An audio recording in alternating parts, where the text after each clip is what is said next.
First off, I'm not wearing sunglasses because I'm trying to look cool. I got a bright light shining in my face so that you guys can see me. I recently uploaded a video describing the differences between angels and demons, and I told somebody that I would make a part 2 continuing where I left off because I forgot what I was saying towards the end of the video because I was rabbit trailing off to so many different topics. So this is part 2. I'm going to give you a summary of what was in part 1 in case you're too lazy to go back and watch it. Part 1, basically, fallen angels had sex with women. They had offspring called the Nephilim, which means the fallen ones. When the fallen angels interbreeded with women, they had offspring that were half fallen angels and half humans. Now, when they died, they became disembodied, unclean spirits, which is basically a soul with no body. Those are called demons. So demons are the spirits of the dead giants. Okay? Then I was talking about Jack Parsons opening up a portal, a gateway into the spiritual dimension, which allowed demons and spirits to come in. And I was explaining where I left off, where I forgot what I was trying to say was, these so-called aliens, these so-called EBs, extraterrestrial biological entities, are in reality genetically engineered entities that are possessed by demons, so that demons can move around and do things here on Earth. Over at Area 51, Jack Parsons performed a satanic ritual, and this is part of why Area 51 is so secret and so top secret and confidential. It's because a lot of our technology that we have comes from Area 51, because our government is working with these demons. Without technology, Satan cannot have his control system. Satan wants to be God. He wants to be everywhere at once, but he can't do that without technology. Technology is Satan's attempt to be everywhere at the same time. Okay, this is why the government is trying to bring people out of the suburbs and into the city so that they can essentially control everybody. And if they have to, lock down the entire city and turn the whole thing into a huge FEMA concentration camp. And by the way, the FEMA concentration camp, there's supposed to be a red and blue list where they're going to put a red or blue dot on your mailbox. That is a diversion from the truth. I know I'm sidetracking from my original topic here. But FEMA is going to know who to take and who not to take based on who has a Freemason symbol on their house. If you're a Freemason, if you are in the Illuminati, you will have an Illuminati flag or some type of symbol on your house, letting them know not to take you. And then they'll move on to the next house. A lot of Freemasons have a flag outside their house. It's not going to be a red or blue dot, so let's move on. Technology is not here to help us. It's here to be used against us. Without technology, we can't have the mark of the Antichrist, which is the RFID tracking chip. Over 3 million Americans already have the RFID tracking chip. They have nightclubs that you cannot get into unless you have the chip to try to make it exclusive, like it's cool, the new cool thing to have.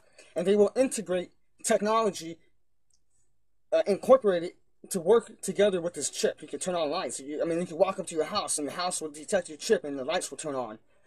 And your TV will turn on and all that stuff. So they're trying to make it cool, a cool thing to have, you know? And what's happening is our government, they're working with these demons. And by the way, the technology that we have is the government's old technology. The better the technology that the military gets, they're gonna give us their old technology. So your flat screen TVs and your iPods and your touch tablets and all that crap, they had that 20 or 30 years ago, probably before that. So all the technology we have is technology that they don't need anymore because they got way better stuff. Alright, so the word demon, or daemon, or Damien, is Greek for knowledge or intelligence. I mentioned this in an earlier video and in many of my videos that the apple on the Apple computer or your iPod represents the tree that Adam and Eve ate from, that they were not supposed to touch. The first Apple computer sold for $666.66 because we got our technology from demons, from Satan. And without technology, we can't have the mark of the beast, the mark of the Antichrist. It says in the book of Revelations that the mark of the beast will be inside your right hand, because most people are right-handed. Or if you don't have a right hand, it'll go inside your forehead. It's probably going to be optional, right hand or forehead. Now, there's a lot of people going around saying that the mark of the beast is not the chip, and that is a lie. A lie from the pit of hell. That is one of Satan's tricks, to say, oh, the RFID chip, it's not the mark of the beast. Okay, we can take it, cool. The Bible says that everybody who takes the mark of the beast will get a grievous sore. A grievous sore is a sore that does not heal. It's a permanent sore that is there forever. Carl Sanders, a man who helped develop this technology, came out and said that this chip contains lithium. Lithium is what they put in batteries. So, and he continued on to say that if this chip were to break inside your hand, that the lithium would get all up in your skin and would cause a grievous sore that does not heal. Just like the Bible says. The word mark, the mark of the beast, the word mark in Hebrew means etched. E-T-C-H-E-D, etched. Coincidentally, which I don't believe in coincidences, the metal coils inside the chip is etched into the chip. The Bible is very accurate on describing the mark of the Antichrist. So you have etched, where the radio coils are etched into the chip. You have a grievous sore, which the lithium in the chip, if it breaks, will cause a grievous sore. On top of that, when you get a splinter, your body naturally fights off that splinter. It detects a foreign object inside your skin and causes what's called the inflammatory response. So when you get a splinter, your body automatically reacts to it, and over time will push the splinter out of your finger. If you have any animals, cats or dogs, do not put tracking chips in your animals. Here's why. The chip is a foreign object. If you put that chip inside of your body or your animal's body, your immune system and your animal's immune system will automatically react to it and attack the chip. And since the body cannot remove the chip, it literally forms cancer cells around the chip. And a lot of animal owners have complained about their dogs getting neck cancer from the chips. In fact, this one lady, she put a chip inside of her dog's neck, and the body moved the chip from the dog's neck to the tail because it was trying to get rid of the chip. But it couldn't. Any foreign object you put in your body is not going to end well. I'll tell you that right now. Alright, so the point of technology is to control people. You know, why do you think all your devices have cameras on them? The NSA can activate the mic on your cell phone, even when you're not using your cell phone. In fact, there used to be an app called Spy Bubble that you can download on your cell phone, and you can spy on people yourself. So if I want to spy on you, I download this app called Spy Bubble. I'm not sure if they have it now, or if it works like that, because it is illegal to have that on your device. If you get a text message, it will send it to my phone as well. If you get a phone call, my phone will ring at the same time your phone rings, and I can listen to your conversation. If the ordinary citizen has that technology at the tip of their fingers, imagine what the government has. So technology is being used to spy on people, but at the same time, people like me are using it to expose the corruption in government. Let's move on. The RFID chip, when you take it, it will alter your DNA. That's part of why, if you take the chip, there's nothing you can do. It's too late. You're going to go to hell. And you can't turn back from it. People will take the chip for 3 reasons. 1, fear. 2, because they don't care if they sell out. And I've got a lot of people out there who will jump at the chance to sell their souls. And 3, they don't want to die. They think that if they don't take the chip, they're going to starve to death. And that's not true. And that's the lie of consumerism. You only need a job to buy stuff you don't need. See, you're living in an illusion. You're living a lie. You don't need a job. You don't need to pay taxes and work for the system. You can grow your own food. You can fish for your own food. You can hunt for your own food. You don't need to buy your food from somebody else. So essentially, you only need a job to live in luxury, pretty much. And people will take the chip just so they can eat. It will never dawn on them that, hey, I don't need the chip. I can go grow my own food. Go to the forest. Build a log cabin. Because the day will come where you can't even jump on a bus and take it to your job unless you got the chip. Shoot, you won't even be able to work if you don't have the RFID chip. They already had a company, I believe in Idaho, that was trying to make their employees take the RFID chip if they wanted to keep their jobs. And there was a massive protest, and a lot of people said, no, that's against our religion, our faith. And so the company never went through with it, but the fact that they attempted to do that says a lot right there. And then you have schools that are preparing the youth, brainwashing children. Google it, YouTube search, it's all over the internet. Schools are now making children walk around with ID badges that have RFID chips in them. And then they're using the thumb scanner, the thumb scans and the hand scans to pay for their lunch. They're brainwashing our children. If you have kids, I suggest you take, if you care about your children, if you care about the souls of your kids, take them out of the school system. You are literally feeding them to Satan. And what better way to feed your children to Satan by sending them to the school system to be around a bunch of other corrupt children who listen to Illuminati music and do drugs? Shoot, that's how my brother started smoking weed. Because everybody at school is smoking weed. I might as well smoke weed and cigarettes too. That's basically, bad company corrupts good people. So when you send your kids into the school system, you're putting them in a cesspool of other corrupt people. I mean, you see how kids act these days. It's not good. So, Satan is preparing the next generation for this Illuminati, satanic, New World Order agenda. And even when the truth does come out, they're going to be so brainwashed into that satanic lifestyle that they will welcome the mark of the beast with open arms. So these demons, Satan is literally making an army from hell. Like, he's genetically engineering thousands of these so-called aliens, which are they're just demons. And these demons run the United States of America.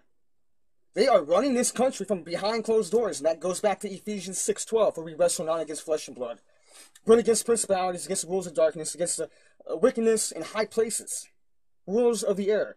You know, we literally have demons running this government. And Obama, the Congress, they're all just a front. It's all an illusion to make you think you have a choice. Joseph Stalin said that those who cast the votes decide nothing. Those who count the votes decide everything. The state of California sued the manufacturers of the electronic voting machines for rigging the software to produce a 60-40 outcome. They won over $3 million in settlement. So if California's elections were being rigged, where else is more likely, I guarantee you, is going on everywhere else. How do you think Obama got elected the second time? How do you think he got elected the first time? Nobody likes Obama. Nobody voted for Obama. The media will make you think that Obama won the election, when maybe only 20% of America probably voted for him. But the media will tell you, no, 80% of the people, blah, blah, blah, blah. They had over 100,000 votes from troops overseas that never came through and were counted. I'm not going to get into that right now. But as far as our technology coming from demons, I suggest you do some research into Jack Parsons. I covered this topic in great detail in my Illuminati moon landing hoax exposed. Halfway into the video, towards the end, and to the end, I even show you actual video footage of one of these genetically engineered demons that our government is working with. So that just goes to show, like I said, technology is like what do you call it? Nuclear energy. It can be used to power cities, or it can be used to destroy cities. They're using technology for evil. Is what they're doing. And that's what this is all about. It's ultimately controlling people's lives, monitoring people, spying on people, and ultimately the RFID chip, the mark of the beast, is what this is coming down to. And we're pretty close to that. We really are. We see all the economies on the planet going down at the same time. They're doing that by design, because they need to destroy the cash system before they can bring in the New World Order RFID chip. That's why we see all the currencies on the planet. Now, Satan has had over 6,000 years to think about what he wanted to do. He's an expert. Satan and these demons do not sleep. They don't sleep and eat like we do. They're 24/7. They are hell-bent on making your life suck. That is what they live for. That is what they breathe for. Is just giving us a hard time and killing people and lying to people. The Bible says that Satan comes to kill, steal, and destroy. That Satan, when he lies, he speaks his native language. That's what the Bible says. So, what was I getting at here again? Okay, so in order to destroy the currencies of the entire planet, you need to control the currencies of the entire planet. That's why we have the IMF, International Monetary, I think it's called, I forget what it's called, the International Monetary something, I forget what it is, but basically it's the bank that controls all the other banks and all the other nations. That's part of why Obama wants to go to war with Iran, because we don't have a central bank in Iran. we don't have a central bank in Russia. Any country that that the Illuminati do not have a central bank in, they're going to go after that country and they will lie, kill, steal, and destroy to accomplish this task. Because they can't have their RFID chip system until they take over the currencies of all the nations, and then they destroy those currencies on purpose, and then they create the problem to give you their solution. Problem, reaction, solution. So they're going to destroy all the money, and they say, hey, we got the solution, an RFID chip. That's what this is all about. That's why we have central banks. That's why they're destroying the economies of the planet. This is all in preparation of the mark of the beast. Now, as I mentioned in one of my other videos, Satan is not in control. God is in control. And God has Satan on a leash. But we as Americans give Satan territory in this country when we fall deeper and deeper into sin, into Satanism. The more sin we fall into, the more leash God will give Satan. And ultimately, after the Christians are persecuted, and then the remaining Christians will be caught up in heaven in the rapture after the persecution happens, that's when Satan's going to be taken off the leash altogether. That's when all hell's going to break loose, but we're not going to be here for that, thank God. He's going to, when he takes us home, he's going to wipe off all the Freemasons, all the Illuminati members, all these parasites, Satanists. They're all going to be wiped off the face of the earth and burned in hell forever and ever. Thank you, God, for that, because I'm getting sick of it. It's really making me angry, the injustice that goes on all around me. So, yeah, that's the whole point of technology. And we didn't go into space to get to the moon. That was a lie. The moon was a front for the real agenda, which was to contact demons and fallen angels in outer space. That's why NASA sent the first man to the moon, which, like I said, we never went to the moon. Look at all the footage of all these demons floating around in space. We went up there to make contact with fallen angels. There's a lot more information I have, but it's just not coming to me right now. So that's it for this video. If you guys have anything that you want me to talk about, put it in the comment section and I'll make a video about it. Thank you for watching. Fisher of Men.